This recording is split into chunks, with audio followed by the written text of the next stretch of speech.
ternyata saya suka ya tempat-tempat kayak begini ya, hijau-hijau gitu.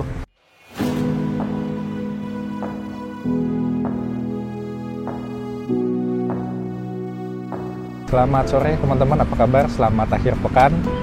Lagi seneng, saya ingin mengucapkan terima kasih dulu. Ini penting. Biasanya nih kalau saya video itu sekali upload 20, setelah beberapa jam seharian 50. Dan akhirnya kemarin saya kaget ngelihat, oh ada nyampe 500-an ya. Jarang-jarang loh video saya itu bisa ada yang nonton segitu. Setelah saya lihat ternyata rekomendasi dari YouTube ini memang ternyata tidak lepas dari bantuan teman-teman juga ternyata ya, yang nonton, yang ngeklik, yang sampai ya pokoknya karena ada yang nonton atau ya teman-teman semua lah ya, yang like-nya juga gitu kan, itu membuat YouTube merekomendasikan video saya. Kalau artis itu kan bikin video hanya dengan buka dia langsung banyak yang ngeklik begitu kan ya, kalau saya nggak bisa, harus ada rekomendasi dari YouTube. Dan ini atas berkat teman-teman semua yang nonton, yang komen, yang apapun lah itu, saya ingin mengucapkan terima kasih ya gimana nggak seneng, yang biasanya nonton cuma 20 tahu-tahu jadi 500-an ya, itu kan berapa puluh kali lipat ya. Makasih banyak teman-teman, terima kasih. Di video kemarin ini ada kekurangannya ya, tapi sudah dilengkapi oleh pertanyaan Kak Windy. Terima kasih nih Kak. Jadi Kak Windy ini ada hamil BO 2 kali, padahal waktu dicek ukuran sel telurnya sudah bagus ya. Nah yang saya mau jelaskan adalah memang yang kita cek itu ukurannya itu bisa menandakan bahwa ya secara ukuran ini sudah bagus, tetapi memang belum ada pemeriksaan yang meskipun telur yang ini meskipun ukurannya bagus, apakah genetiknya juga bagus, dalemannya juga bagus, itu rasanya masih belum ada ya. Jadi sampai saat ini kita hanya bisa melihat sampai di situ. Banyak topik yang bisa omongin, saya banyak ngutang, tapi kali ini saya mau cerita aja karena hari Minggu ya, kita santai aja. Banyak di sini teman-teman yang mau cepet tapi malah jadi lebih lama atau bahkan lebih mahal. Jadi banyak di sini teman-teman yang mungkin lah dapat rujukan ya, ataupun dari mana ke suatu rumah sakit yang lebih besar, rumah sakit pusat rujukan, di mana teman-teman misalnya kista ya, lalu pada saat dicek poliklinik dibutuhkanlah pemeriksaan USG secara ginekologi, lalu pemeriksaan laboratori, lalu ya apapun lah itu. Kalau misalnya laboratori ya cepet lah ya, sekali ngambil gitu kan ya, darah doang ya tinggal ngantri doang. Tetapi untuk pemeriksaan USG kan mungkin antriannya bisa cukup panjang. Belum lagi kalau misalnya udah dapet balik lagi kan kita harus antri lagi untuk penjadwalan operasi kan. Nah disitunya akan jauh lebih panjang lagi tergantung yang duluan daftar kan. Nah di sini kan banyak teman-teman mau duluan daftar penjadwalan operasi duluan nih, cepet-cepetan nih biar nggak di belakang banget misalnya gitu. Nah di sini banyak teman-teman salah ya.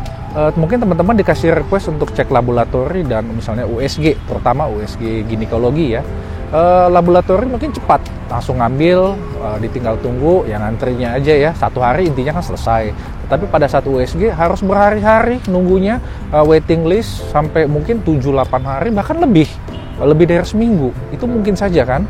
Nah di sini mungkin teman-teman ada yang mau ngekat lalu ngeceklah ini USG itu di tempat yang ternyata ada di sini laboratori ada USG-nya. Diceklah ke sana dengan harga yang sebenarnya tidak murah juga, cukup mahal karena swasta begitu.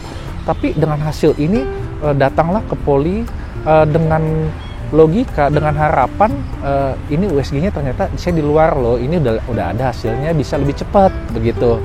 Dan ternyata di sini itu hasil yang diinginkan bukannya salah ya, tetapi tidak sesuai, bukan seperti yang diharapkan begitu.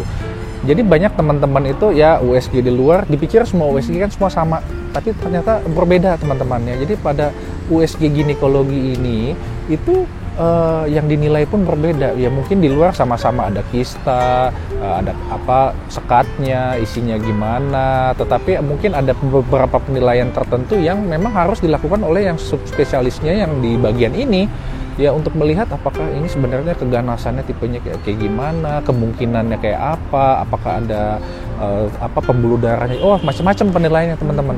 Jadi sebenarnya mungkin teman-teman menganggap USG ini sama, tetapi pemeriksaannya itu arahnya sedikit berbeda.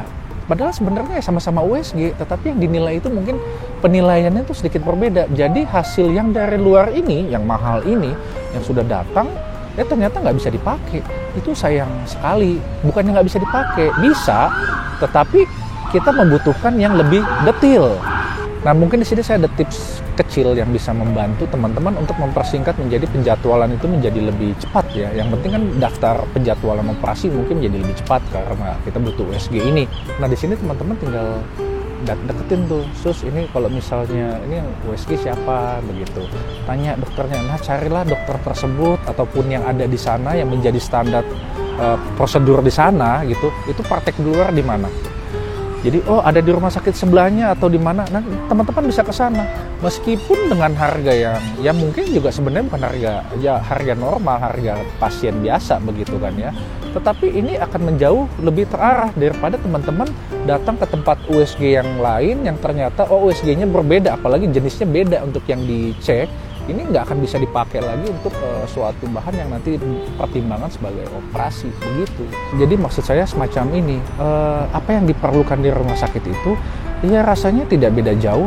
Kalau misalnya dokter yang sama atau yang ini yang memang sebagai kompetensinya ada di sana untuk mengecek, teman-teman bisa cari di luar. Jadi inilah men-skip. Jadi ya meskipun di luar ngantri juga sampai malam begitu dokter yang sama, tapi kan itu satu hari selesai, daripada teman-teman harus menunggu penjadwalan yang rumah sakit itu lebih sampai berhari-hari. Ya bukan karena gimana, tapi biasanya itu kan loading pasiennya terlalu banyak di sana. Makanya bisa penjadwalannya itu panjang sekali. Sedangkan kalau yang di luar, apalagi rumah sakit praktek pribadi, itu biasanya pasien meskipun banyak, biasanya akan diselesaikan dalam hari yang sama. Tinggal teman-teman pastikan di mana jadwal prakteknya ini yang mungkin ya bisa lebih cepat begitu. Yang ini nggak bisa, mungkin besok atau lusa. Siapa tahu lebih cepat, semacam itu kan jauh lebih enak. Nah, jadi semoga teman-teman yang mau operasi atau gimana ya bisa sedikit lebih membantu ini, bisa lebih cepat. Jangan kayak teman kita ada beberapa yang salah, udah lebih mahal pembayaran. Disarankan juga cek-cek lab yang untuk yang itu yang sebenarnya harganya juga mahal gitu ya. Memang lab bisa digunakan, tetapi ya kalau memang tidak sesuai dengan apa yang dibutuhkan ya sebenarnya sayang juga gitu. Meskipun teman-teman mau mengeluarkan uang untuk lebih cepat, keluarkanlah uang ini menjadi lebih terarah. Pastikan itu siapa dan di dokter yang mana.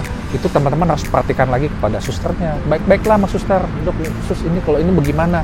Ini prakteknya di mana? Pasti dokter suster tahu ya. Nah, di sini sekarang saya sebentar aja ya. Yang penting itu maksud saya teman-teman keluar uangnya itu ya terarah begitu ya, jangan yang sia-sia. Akhir kata saya Dr. Menas yang mengucapkan terima kasih.